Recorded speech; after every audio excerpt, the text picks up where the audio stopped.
Salam vokasi kuat menguatkan Indonesia. Selamat datang di Vokasinesia bersama saya Nadila Wantari yang akan ngajak teman-teman semua nih mitra sejalan ngobrol-ngobrol bareng dengan partner-partner dari pendidikan vokasi. Dan podcast ini pastinya diselenggarakan oleh Direktorat Kemitraan dan Penyelarasan Dunia Usaha dan Dunia Industri atau disingkat dengan Mitrasdudi. Nah, ngomongin dunia usaha dan dunia industri, siapa sih yang nggak pengen kerja di luar negeri? Waduh, tapi kerja di luar negeri tuh jangan sampai ketipu nih ya. Kayak waktu itu kasus yang lagi rame banget ada namanya varian job nih. Jadi teman-teman mahasiswa ada ribuan yang dijanjikan untuk magang di luar negeri, ternyata mereka malah dipekerjakan dan bekerja tidak sesuai dengan jurusan perkuliahan mereka. Wah, bahaya banget kan? Tapi tenang aja karena di sini Nadila sudah bersama dengan dua narasumber yang akan kita kulik-kulik nih masalah pekerjaan ke luar negeri ini bersama dengan Ibu Sheni Fitria selaku pengantar kerja ahli muda Direktorat Penempatan Kawasan Amerika dan Pasifik Badan Perlindungan Pekerja Migran Indonesia atau BP2MI dan juga bersama dengan Bapak Theo Gil selaku Ketua Forum Kursus Perhotelan Kapal Pesiar Indonesia atau FKP-KPI. Selamat pagi Ibu. Selamat pagi Pak Theo, apa kabar hari ini? Baik sekali ya, luar biasa walaupun kena kemacetan Jakarta. Aduh. Jadi nih ya, tadi kan sudah saya perkenalkan sedikit, mungkin boleh diceritakan nih background-nya dari Ibu sendiri di BP2MI, itu seperti apa dan apa yang Ibu lakukan, mungkin bisa diceritakan ke teman-teman mitra sejalan dulu. Ya baik, terima kasih.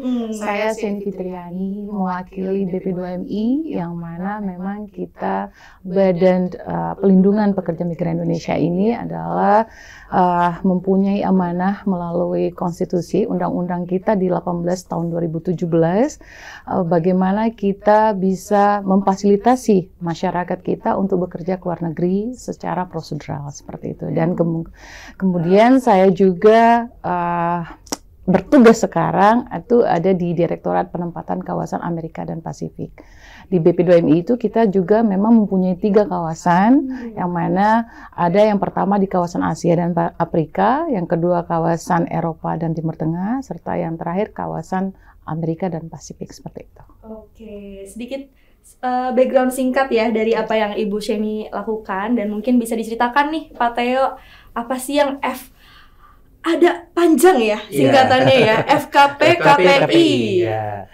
Baik, kebetulan di FKP-KPI ini, Forum Kursus Perhotelan Kapal Pesiar Indonesia, kita memiliki member lembaga kursus dan pelatihan LKP sebanyak lebih dari 200 lembaga, tepatnya 228 lembaga, di mana lembaga-lembaga ini berada di seluruh Indonesia membantu masyarakat yang sudah lulus untuk dilatih di bidang hospitality, bidang perhotelan, dan kita akan bantu mereka bekerja baik itu di dalam negeri maupun di luar negeri. Tapi sebelum bekerja biasanya kita kasih pengalaman dulu dengan cara apa? Dengan cara kita berikan job training. Job trainingnya bisa di dalam negeri, bisa di luar negeri. Nah, tentunya kalau kita sudah bekerja, tentunya kita harus bekerja sama dengan BP2MI untuk apa? Untuk perlindungan pekerja migran nantinya ke depannya. Itu sih dari kita. Jadi emang dua lembaga ini bersinergi dan berkoordinasi ya untuk saling melindungi dari pekerja-pekerja yang ingin kerja di luar negeri. Nah, pertanyaan pertama nih ya, gimana sih potensi pekerja Indonesia untuk bisa kerja di luar negeri, khususnya nih anak-anak muda nih dari teman-teman vokasi? Ya, baik. Kalau sekarang ya, khususnya anak-anak kita yang zaman sekarang tuh kita sebut Gen Z ini ya, itu memang untuk bekerja ke luar negeri itu sudah bukan hal yang sesuatu yang sangat jarang didengar, tapi memang anak-anak zaman sekarang itu sudah mereka sudah berinovasi dan juga update informasi nih. Bagaimana mereka bisa ekspansi atau bekerja ke luar negeri atau mereka mau migrate tuh luar negeri. Nah, memang untuk kans bagi masyarakat kita khususnya anak-anak muda itu kansnya sangat besar. Apalagi di seluruh dunia itu untuk peluang bekerja di luar negeri itu sudah mencapai di angka 500.000 untuk peluangnya, peluang jabatan. Jadi itu masing-masing kawasan kawasan itu memang sekarang sangat kompetitif ya, dan itu negara-negara maju khususnya mereka itu shortage, kalau kita bilang itu keterbatasan tenaga kerja. Nah, untuk itulah Indonesia punya kesempatan karena kita punya bonus demografi nih. Jadi karena itu yang kita manfaatkan untuk anak-anak muda kita, harus mereka dari sekarang mempersiapkan skillnya gitu. Karena tanpa skill dan juga memang kalau namanya mindsetnya mau ke luar negeri harus bisa berbahasa asing. Nah, dua hal inilah yang memang harus menjadi pondasi anak-anak muda untuk bisa mempersiapkan diri untuk nanti dapat bekerja ke luar negeri seperti itu. Oke, terima kasih Ibu. Nah, kalau misalnya dari Pak Theo sendiri gimana nih dari bidang hospitality dan perkapalan, bagaimana melihat nih peluang-peluangnya, apakah masih sangat besar dan menggiurkan nih untuk anak-anak muda? Iya. Jadi memang sampai saat ini dari saya sendiri pribadi memiliki LKP, Lembaga Kursus dan Pelatihan Sangkuriang di Kota Bogor, itu sudah 17 tahun. 17 tahun ini lowongan kerjanya nggak pernah habis, selalu ada gitu. Jadi kita nggak pernah kehabisan lowongan pekerjaan, terutama di luar negeri, terutama di kapal pesiar gitu. Dan tentunya di kapal pesiar kenapa kok bisa banyak terus ya lowongan kerjanya, karena memang ternyata ke sana itu kebanyakan masyarakat Indonesia itu mencari modal uang cepat gitu di sana karena gajinya cukup menjanjikan gitu. Walaupun mungkin di awal ada yang menggunakan biaya, tapi ada juga yang tidak menggunakan biaya, tapi itu semua akan kembali bahkan lebih.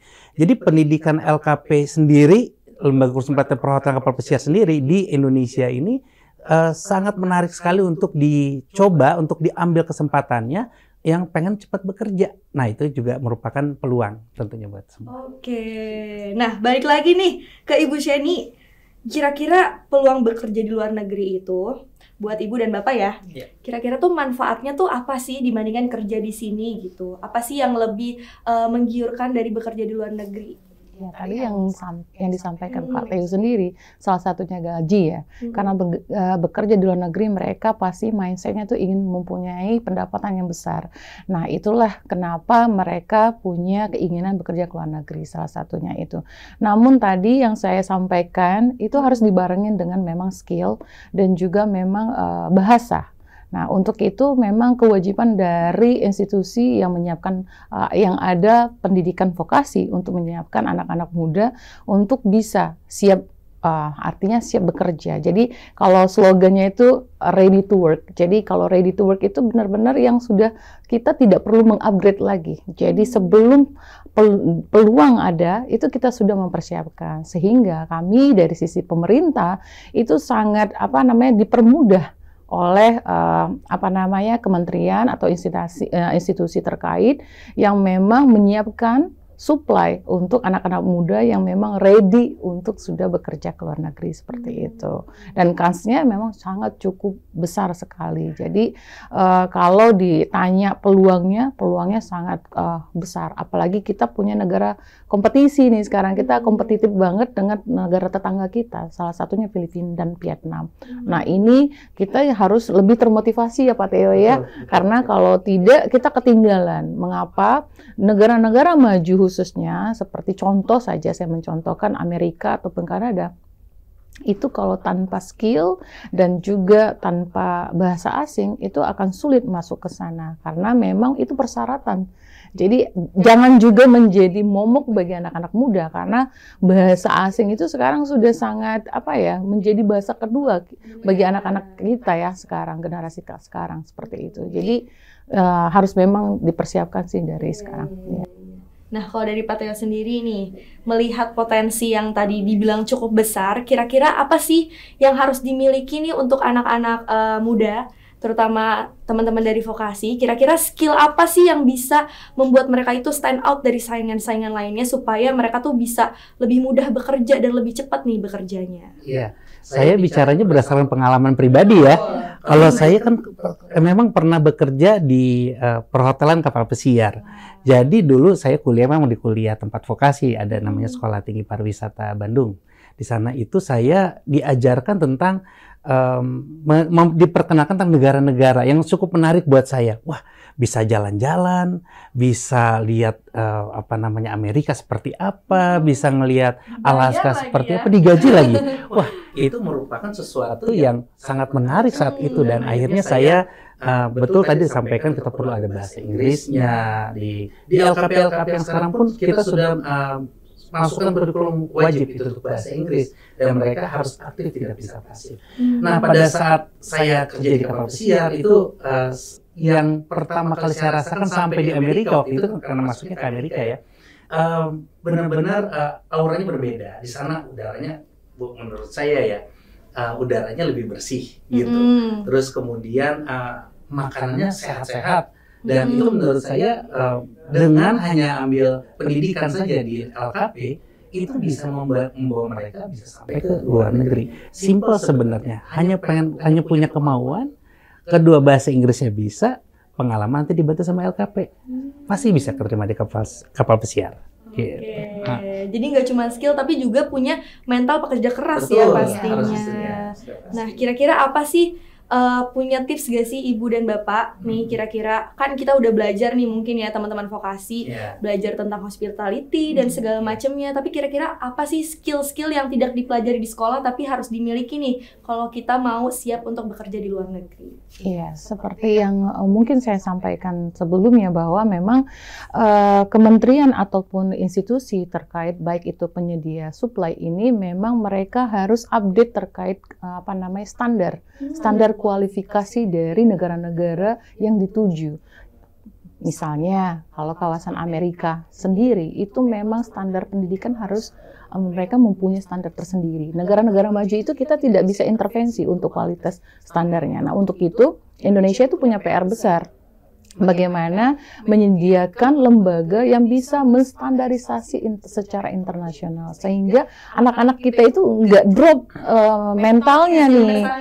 Iya, karena ketika ada peluang di kawasan-kawasan negara maju, ketika ditanya terkait ke masalah pendidikan, mereka ada gap. Nah, inilah kewajiban dari Kementerian Pendidikan dan kementerian terkait lainnya untuk bagaimana melihat ini sebagai bukan batu sandungan ya, tetapi ini adalah challenge bagi kita Indonesia khususnya itu mau berbenah diri nih. Anak-anak kita sudah semangat pengen bekerja, pengen memperbaiki, tapi kita sebagai orang tua ataupun yang memang ada di dalam pemerintahan harus punya melakukan hal-hal seperti yang memang konkret. Bagaimana mengatasi hal-hal yang seperti ini. Gap-gap kompetensi ini sangat penting kita selesaikan supaya bagaimana peluang yang ada di luar negeri itu bisa kita eksekusi dengan baik. Anak-anak itu jadi dia tidak punya waktu tunggu yang cukup lama untuk bisa memenuhi peluang itu.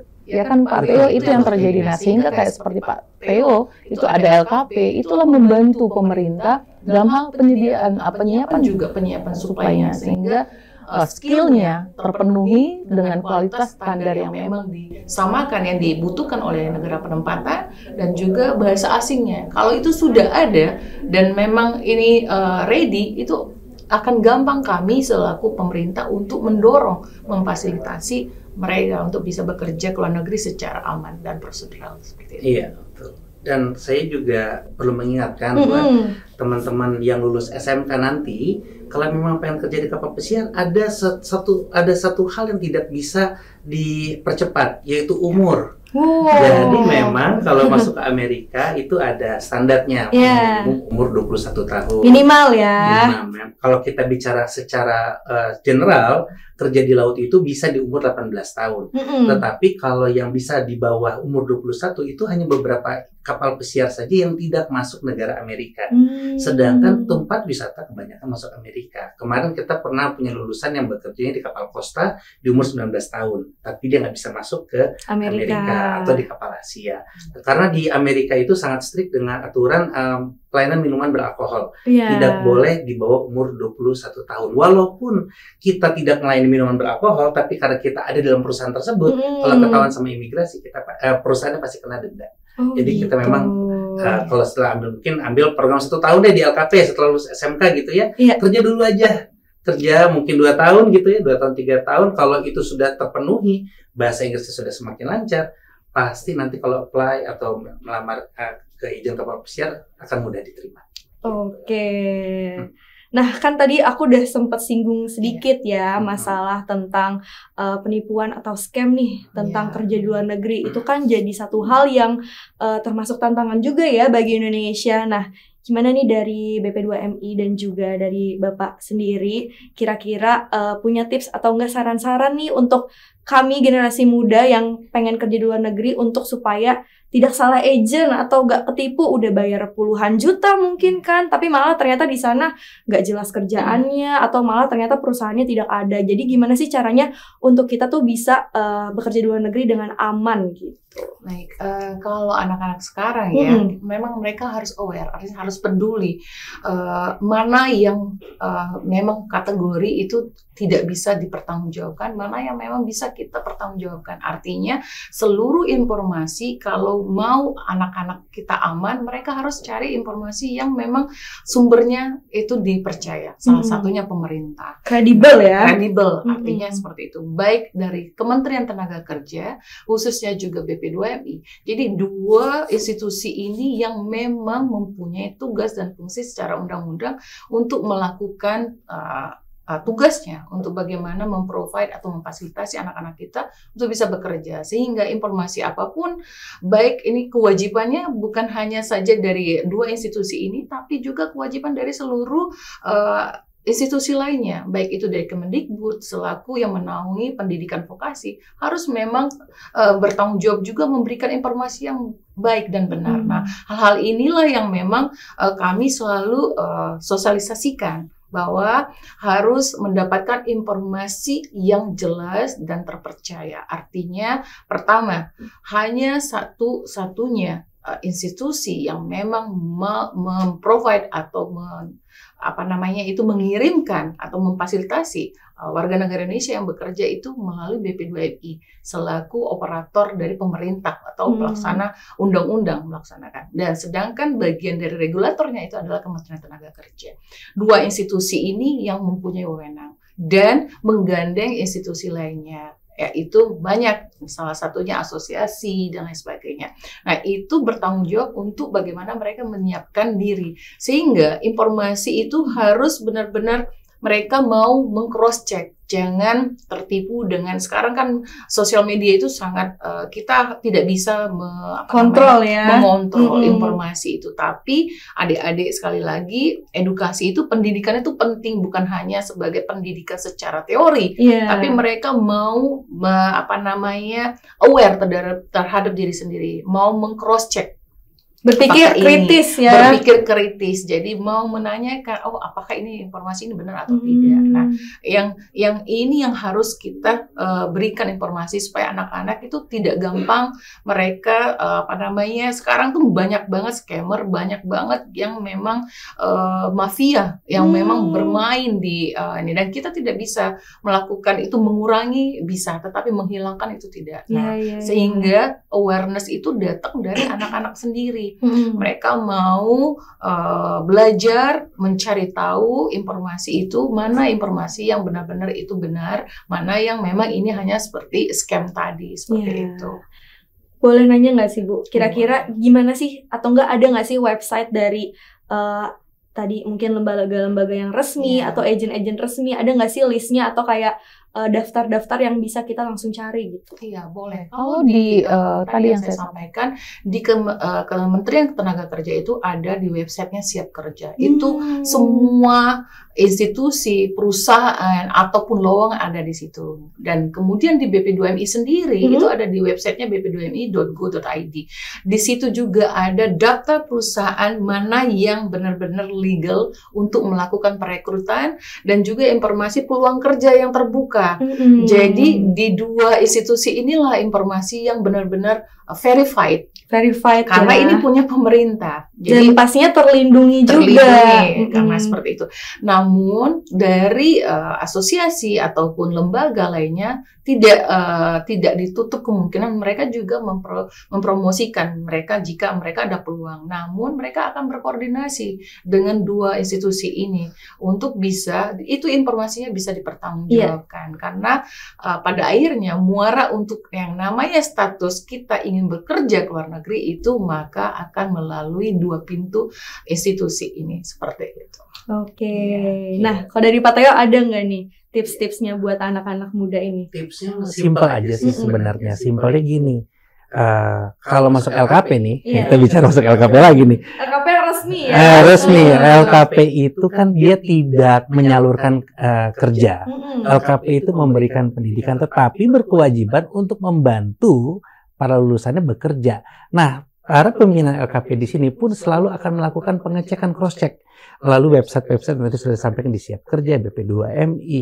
Bila tidak ada izinnya di dalam daftar itu, kami langsung bilang, oh jangan di sini. Atau langsung kita arahkan ke izin yang sudah menjadi mitra kami gitu di LKP-LKP. Kayak contohnya seperti LKP Sangkuriang sendiri, kita punya mitra ada 4 izin kapal pesiar gitu yang sudah diakui oleh Kementerian Tenaga Kerja tentunya. Dan ini pun di beberapa mostly kebanyakan LKP di wilayah masing-masing ya. Di Jogja ada dengan izin yang resmi, di Bali juga ada dengan izin yang resmi. LKP itu tersebar dan membantu masyarakat untuk bisa mendapatkan tempat yang terbaik dan tentunya tidak ada scam. Wah, jadi jangan mudah tertipu dan mudah percaya ya. Kalau misalnya ada rayuan-rayuan yang kayak ini bisa langsung kerja nih, langsung dapat uang banyak, harus di cross check dulu nih mitra sejalan. Nah, aku pengen tanya juga nih, kan tadi melihat peluang-peluangnya sangat besar, tapi kira-kira tantangan dari SDM yang ada di Indonesia sendiri itu seperti apa sih? Kalau misalnya peluangnya besar, harusnya pengangguran di Indonesia semakin sedikit dong. Tapi kira-kira kenapa nih? Kira-kira ada nggak sih tantangan-tantangan yang saat ini tuh menjadi satu hal yang harus diselesaikan nih dari BP2MI sendiri dan juga dari Pak Teo sendiri? Kira-kira seperti apa?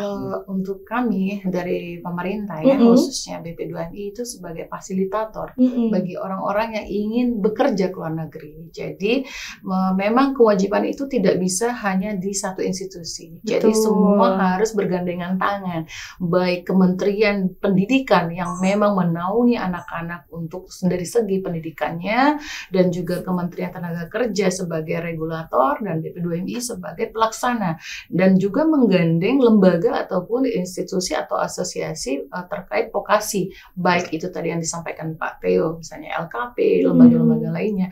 Nah, ini kita tidak bisa berjalanan satu persatu, berjalan sendiri, tapi harus bergandengan tangan sehingga anak-anak ini bisa kita fasilitasi dengan baik. Artinya pertama kita mempunyai tugas dan fungsi masing-masing. Jadi masing-masing institusi mempunyai tugas dan fungsinya masing-masing. Untuk apa? Menjawab tantangan tadi. Kementerian Pendidikan melihat, oh ternyata ada permasalahan atau ada gap yang memang harus diselesaikan, yaitu tadi standar pendidikan.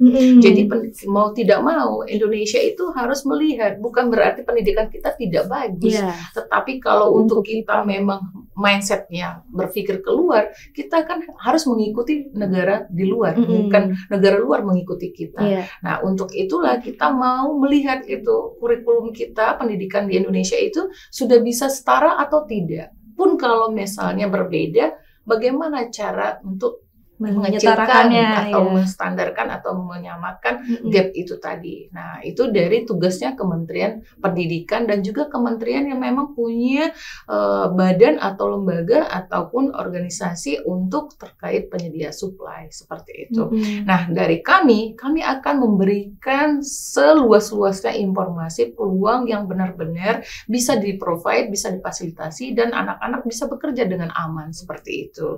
Makanya kami dari BP2MI bersama Kementerian Tenaga Kerja dan juga Kementerian Luar Negeri khususnya untuk perlindungan warga negara Indonesia, kami bersama-sama secara konsisten terus-menerus mensosialisasikan ayo bekerja secara prosedural. Artinya mau melihat, mengkoreksi diri kita ke dalam dulu. Apa sih tantangan yang di luar itu kita jawab dengan kita berbenah diri. Artinya kami tidak malu untuk mengatakan memang kita harus banyak berbenah diri. Nah, hal-hal inilah anak-anak muda akan bisa lebih menghargai bangsanya sendiri dan juga mereka akan menghargai kemampuan mereka gitu. Artinya menjawab tantangan kenapa sih kita tidak bisa memenuhi di dalam negeri, karena tadi memang kita penduduk dengan jumlah yang sangat luas ini dengan keterbatasan dari lowongan pekerjaan. Maka itu pemerintah khususnya negara tidak boleh membatasi hak konstitusi, hak negara, hak penduduk, hak warga negara untuk bisa mau mereka menaikkan taraf hidup, yaitu mereka ini bekerja ke luar negeri. Kami dari sini menyampaikan juga informasi, mungkin ayo adik-adik boleh sekarang, harus dari sekarang mestinya sudah mempersiapkan diri. Jadi sudah punya planning nih, karena anak-anak Gen Z itu sebenarnya mereka sudah punya planning yang sangat baik sekali. Tidak seperti kita orang-orang lama ya. Nah, mereka itu update. Oh, mereka mau banget. Mereka mau ngapain nih? 5 tahun ke depan sudah punya planning. Makanya kenapa banyak sukses anak-anak yang anak muda tuh sukses, karena mereka berani men-challenge diri mereka, melek informasi dan mau mengkoreksi seperti itu. Oke, terima kasih Ibu. Nah, kalau dari Pak Teo sendiri, kira-kira melihat tantangannya itu seperti apa nih? Kalau misalnya tadi bilang nggak pernah ada kekurangan lowongan pekerjaan gitu. Tapi Kak, apakah tenaga kerja yang ada di sini tuh fit dengan lowongan pekerjaannya gitu?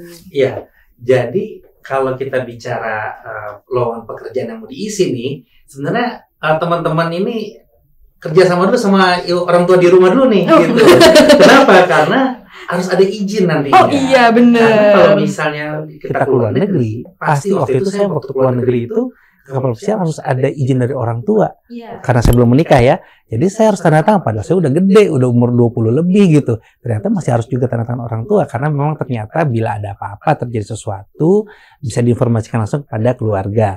Nah, jadi itu yang pertama, orang tuanya mengizinkan, artinya sama-sama sharing sama orang di rumah tentang rencana-rencana yang ingin diambil atau ingin dicapai oleh teman-teman nanti. Itu silakan dibicarakan dahulu. Kalau sudah dapat restu, baru ke sana. Karena setelah sudah dapat restu, semua tentang belajar bahasa Inggris, mau belajar perhotelan, mau belajar apapun yang nanti arahnya mau ke luar negeri, itu akan lebih mudah nanti didapatkan. Jadi sebenarnya kembali ke mindset juga bersama-sama dengan kerjasama dengan orang tua. Itu yang menurut saya yang paling utama di awal. Dasarnya ya, dasarnya harus izin dulu. Jangan lupa nanti tiba-tiba udah di Amerika orang tuanya nggak tahu gitu kan. Jangan sampai seperti itu ya, mitra sejalan. Oke nih, aku pengen tanya nih ke Ibu Sheni, kira-kira persyaratan apa sih yang tadi kan udah diomongin secara soft skill ya. Tadi juga ngomongin tentang kemampuan bahasa Inggris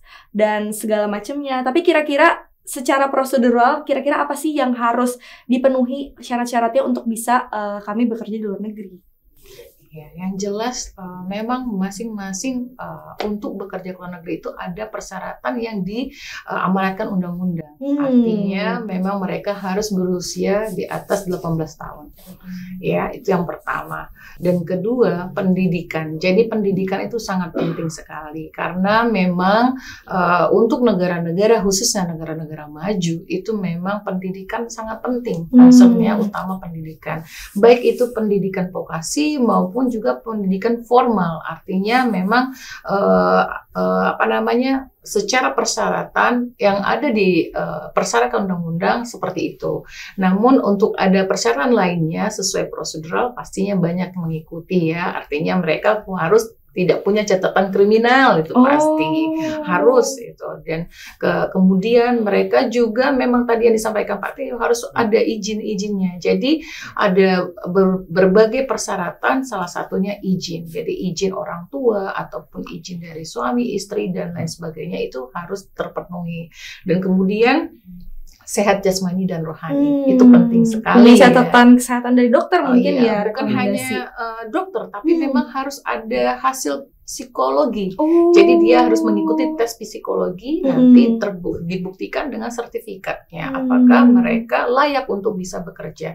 Karena apa? Bekerja ke luar negeri itu banyak tantangannya. Pertama, jauh dari bukan jauh dari rumah, tapi jauh dari di luar dari negara dia sendiri. Itu homesick ya Bu ya. Homesick. Nah, kemudian itu yang menjadi tantangan. Jadi culture shock, kalau kita bilang itu culture shock. Jadi kalau kita tidak dipenuhi atau tidak diberikan informasi terkait budaya, bagaimana situasi bekerja di sana, regulasi atau peraturannya, hukum-hukumnya. Nah, itu bisa berdampak buruk, akan menjadi ke mentalnya dia sendiri. Kaget gitu ya. Kaget. Nah, hal-hal itu yang penting menjadi dasar prosedur bagi mereka yang ingin bekerja. Artinya sehat jasmani dan rohani. Dan itu terbukti dengan tadi yang Mbak sampaikan bahwa harus terbukti dari surat keterangan sehat, medical check-up-nya, dan juga untuk tes psikologinya itu sendiri. Kalau menurut saya secara umum itu, tapi kalau ada persyaratan khusus tadi yang disampaikan adalah pendidikan khususnya. Jadi apa yang dipersyaratkan dari negara-negara penempatan. Tergantung kerjanya mau jadi apa. Intinya seperti itu. Jadi mendaftar dia harus dilihat informasinya terbuka dari mana. Apakah melalui langsung dari BP2MI ataupun dari Kemenaker atau melalui agensi atau P3MI selaku perusahaan yang menaungi untuk perekrutan. Sehingga itu yang harus dilihat. Jadi mereka prosedur pertama mereka akan mendaftar di situ. Jadi mendaftarnya hanya di itu tadi. Karena memang ada di BP2MI itu ada 5 skema sih. Artinya baik langsung dari badan yang menempatkan ataupun dari perusahaan perekrutan, dan juga mereka bisa juga secara profesional mandiri. Jadi hal-hal itu penting sama yang mendaftar di awal ya. Jadi prosedurnya seperti itu tahapannya, memenuhi persyaratan, kemudian ikut seleksi berdasarkan requirement persyaratan dari negara penempatan itu sendiri. Sampai nanti di proses akhir, yang pertama, yang paling penting itu adalah insurance-nya harus terpenuhi, kemudian ada pembekalan sebelum keberangkatan. Jadi kita namanya itu ada OPP, orientasi untuk pembekalan pemberangkatan. Jadi teman-teman, adik-adik itu akan dibekali dulu supaya mereka supaya penuh dengan pengetahuan, informasi, sehingga mereka pada saat menjejakkan kaki di negara penempatan mereka tidak kaget. Iya, sudah siap ya. Itu prosedur tahapannya. Oke. Nah, kalau dari pengalaman Pak Theo sendiri kan katanya udah pernah waktu itu bekerja di luar negeri ya di usia 20-an. Waduh, dream job banget nih Bapak. Gimana nih pengalaman dan kira-kira waktu itu persyaratan apa aja yang harus Bapak penuhi nih secara prosedur dan juga secara mungkin mental juga, soft skill yang harus dipenuhi gitu. Jadi kalau di kapal pesiar sendiri memang belum ada sampai hari ini tes psikologi. Jadi lebih kepada tes kesehatan. Contoh, tidak boleh buta warna. Itu nanti harus dicek karena bicara tentang keselamatan menggunakan tanda-tanda yang berwarna. Gitu. Kedua, gigi. Dulu belum pernah gigi itu menjadi masalah, tapi sekarang ada salah satu perusahaan itu melihat bahwa potensi gigi itu kalau misal gigi geraham itu tumbuhnya miring, itu bisa sakit. Sehingga bisa mengganggu pekerjaan. Jadi selalu diperiksa di ronsen, kalau ada yang miring disuruh cabut operasi gitu. Ya, terus kacamata contohnya. Kacamata itu kalau kita sudah minus boleh pakai kacamata bekerja di sana, tapi harus punya 2 kacamata bawa dari sini karena di Amerika itu mahal kacamata. Takut hilang gitu. Takut hilang. Jadi harus ada atau kedudukin lah atau apalah begitu ya.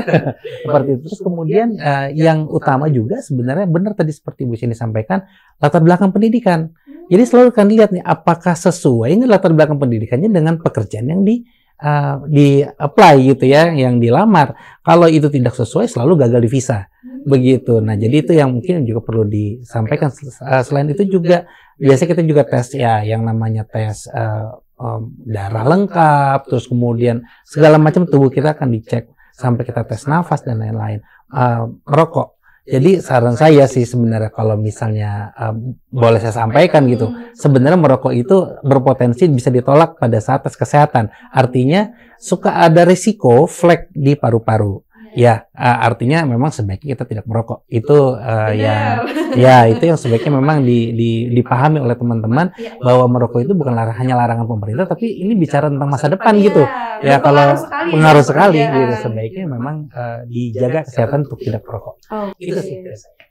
Wah, seru sekali ya perbincangan kali ini. Aku yakin sekali teman-teman vokasi di rumah pasti mencatat ya kira-kira apa aja yang harus dipersiapkan untuk kalian semua bisa bekerja di luar negeri. Karena itu salah satu, bagi saya juga salah satu pekerjaan impian sih, bisa mengenal budaya di luar dan juga digaji lagi ya tadi ya. Bener sekali. Nah, untuk merangkum ini semua, mungkin dari Ibu Sheni dan Pak Theo sendiri bisa mengasih tips dan saran nih untuk adik-adik teman-teman vokasi di rumah, mitra sejalan, bagaimana kita untuk bisa siap dan mau, dan mungkin teman-teman nih kayaknya takut atau kayak ngerasa minder aku gak siap, takut nanti kayak gimana-gimana di luar negeri. Kira-kira punya gak sih tips-tips dan saran-saran nih buat adik-adik di rumah? Ya, baik. Menurut saya anak-anak zaman sekarang ya, adik-adik sekarang itu mereka berani-berani kok.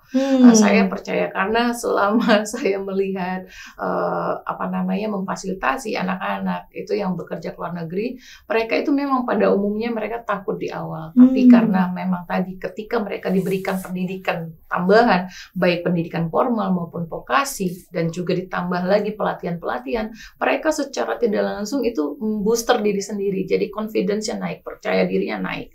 Dan itu yang kami selalu tugas dari pemerintah itu bukan saya hanya memberikan fasilitasi, tapi juga kewajiban moral kita. Bagaimana melihat anak-anak ini kesiapannya secara mental, itu penting. Makanya kenapa di dalam undang-undang kita tuh diamanatkan bahwa mereka tuh harus sehat jasmani dan rohani.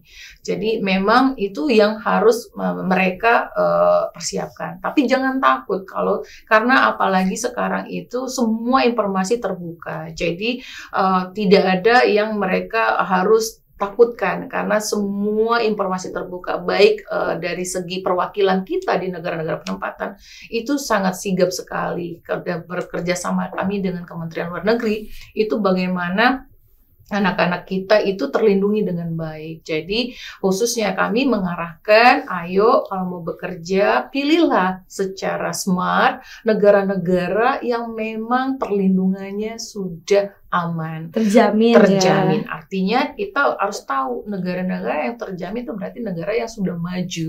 Contoh-contoh, saya contohkan negara di kawasan Asia sendiri itu seperti Korea, Jepang itu adalah salah satu negara-negara aman. Artinya terlindunginya itu akan secara maksimal, baik dari negara penempatan maupun dari negara kita sendiri. Nah itu yang kami bisa contohkan. Dan di kawasan lain pun sama, seperti Amerika, Kanada, itu semua negara-negara maju yang memang perlindungan hukumnya itu sudah jalan secara otomatis, sehingga untuk berpikir kita takut itu tidak lagi karena merasa safe.